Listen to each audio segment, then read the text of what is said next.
네, 하이드로 리튬 좀 보도록 하겠습니다. 하이드로 리튬이 그래도 최근에 좀 반등해줬죠. 잠시만요. 요 종목의 재무가 받쳐주나? 재무가 받쳐주면은 긍정적으로 볼 수 있긴 한데 하이드로 리튬.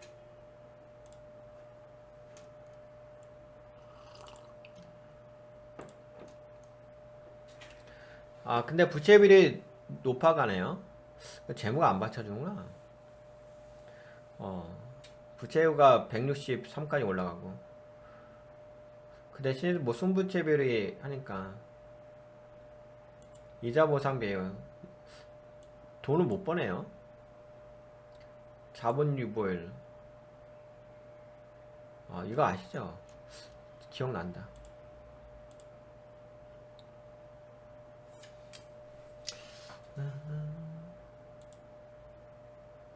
그래도 이 잉여금이 있다가 최근에 좀 줄어든 거죠.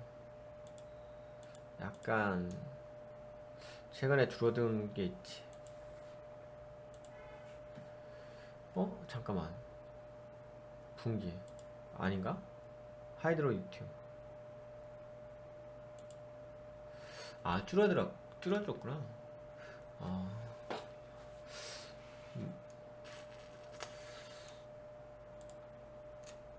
포괄손익계산서 18억 원, 52억 원. 영업이익이 계속 마이너스가 나오는데?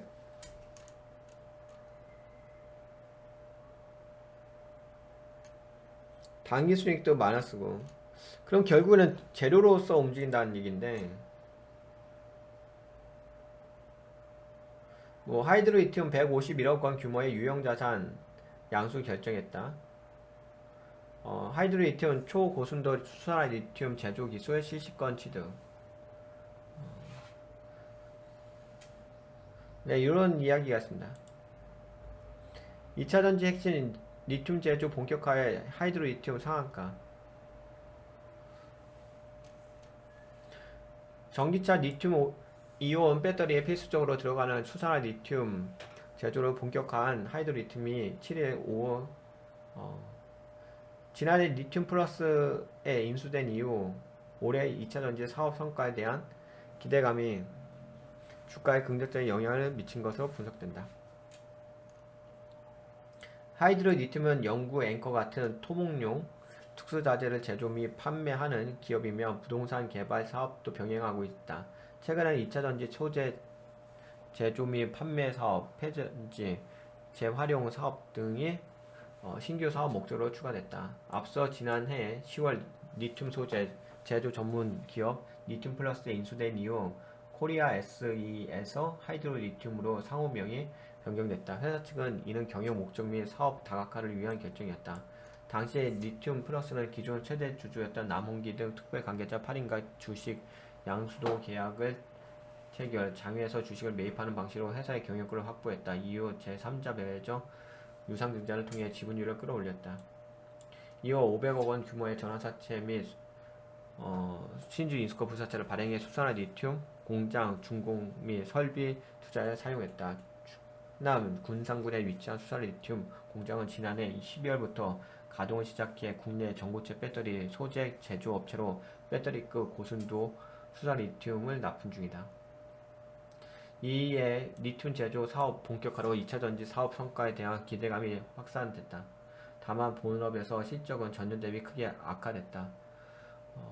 지난해 대비 115억 원에서 영업 손실은 47억 원, 당기 손실은 39억 원을 기록했다. 회사는 SOC 사업 축소로 매출이 줄고 판매 관리비가 증가해 영업이익이 감소했다. 전환사채 신주 리스크 부사채 발행으로 인한 이자 비용 발생으로 금융 비용이 증가했다고 밝혔다. 최근에 좀 안 좋아진 건 있죠.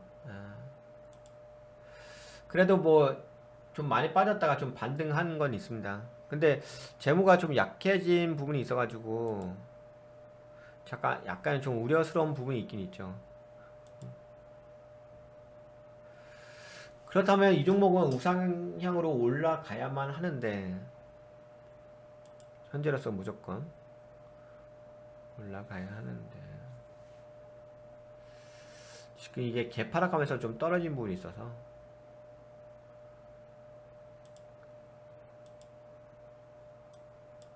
아직은 반등의 영역으로 봐야 될 것 같고,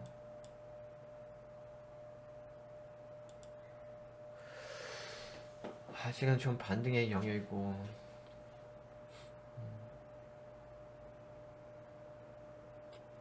뭐 그래도 좀 올라왔으니까 우선 이렇게 보세요. 약간 리스크 관리도 좀 할 필요는 있겠네. 왜냐면 여기서 많이 올라왔잖아요, 하이드로리튬이. 이게 지금 여기서만 움직이는 게 아니라 네, 이 자리에서 올라온 거기 때문에 하이드로리튬은 네, 거의 뭐 예, 움직임이 2600% 정도가 움직인 종목이었어요. 그래서 약간 좀 투자금 운영하기가 부담스럽죠. 2600%가 어디야. 너무 많이 좀 과도하게 상승한 부분 있죠. 왜냐면 재무가 받쳐주지 않잖아요. 재무가 받쳐주지 않는데 2000 몇 프로가 날라갔다는 거는 거의 뭐 예, 모멘텀으로 상승했다고 볼 수밖에 없죠. 그래서 최근에 그 하이드로리튬이 뭐 이렇게 빠진 부분이 있고요. 빠졌다가 반등했고, 반등했는데 여기서 내린 블랙캔들 나와서 그 다음에 이제 하락 확인한 캔들 나왔죠. 그래도 약간 지지해주기는 했다. 그래도 갭을 메꾸진 않았다. 이것까지는 괜찮긴 한데, 근데 이것까지는 괜찮긴 한데, 그 다음이 문제지.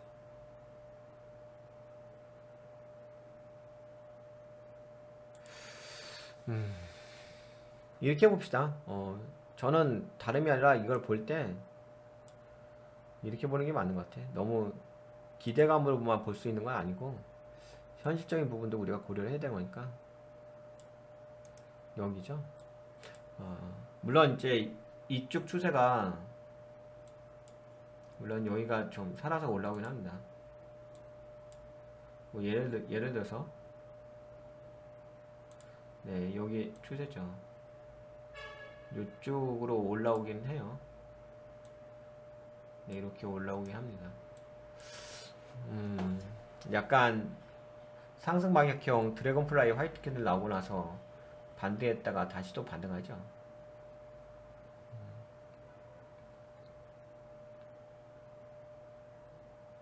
그래도 뭐 우상향 방향성을 유지하니까. 근데 다만 우리가 좀 이것도 생각을 해봐야 될 것 같아요. 하이드로리튬에 대해서 뭐 현재까지는 괜찮습니다. 오늘 캔들 자체가 상승 관통형 화이트 캔들 나왔기 때문에 뭐 현재까지는 뭐 안 좋다고 보기는 어려울 것 같아요.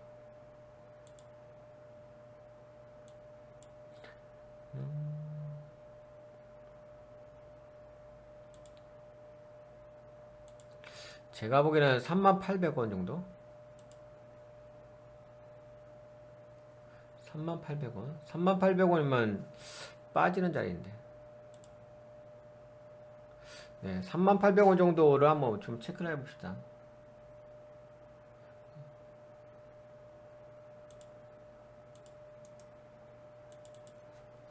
3800원.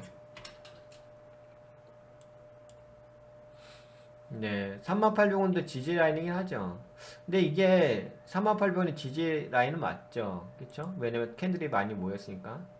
지지 라인은 맞긴 맞는데, 근데 여기가 추세가 깨지는 자리예요. 이렇게 해서 이렇게 내려오게 되면 이쪽 상수세가 깨지거든요. 그러면 약세로 빠지는 거죠. 그러면은 지금은 뭐 하이드로 리튬이 3800원만 깨지 않는다면, 그렇다면 뭐 현재 보시다시피 그냥 상승 삼각형 패턴의 모양새를 유지한다고 볼 수 있긴 하겠죠. 이 패턴을 유지한다고 볼 수 있긴 하겠죠. 근데 그게 아니라 뭐 3800원까지 갑자기 훅 떨어진다. 그러면 당연히 약세로 가는 거죠. 약세로 가면 추가적인 하락도 좀 가능하다고 볼 수 있긴 하겠죠. 그러니까 저 3800원은 약간 리스크 관리 측면에서 좀 고려를 해보세요. 지금 상태에서는. 왜냐면 회사가 재무가 그렇게 받쳐주는 건 아니잖아요. 그리고 상승한 것도 거의 뭐 2000% 이상 날라간 종목이기 때문에 좀 과도하게 올라간 부분이 없잖아요. 그러면 아무래도 리스크 관리를 할 필요 있죠. 하여튼 그런 관점 본다면 뭐 3800원만 터치 안 한다면은 뭐 아까 말씀드린 것처럼 상승 삼각형 패턴의 모양새가 예, 기본적으로 있는 거고, 근데 그게 아니라 3800원 터치했다. 물론 지지 라인이기 때문에 걸리는 자리이긴 한데 그래도 3800원 내려왔다. 그렇다면 좀 약세로 빠진다고 봐야 되죠. 네, 요 정도 볼까요? 하이로디툼. 네, 도움이 되셨다고 생각되신 분들 좋아요, 새로 오신 분들 구독 한번 눌러주고요.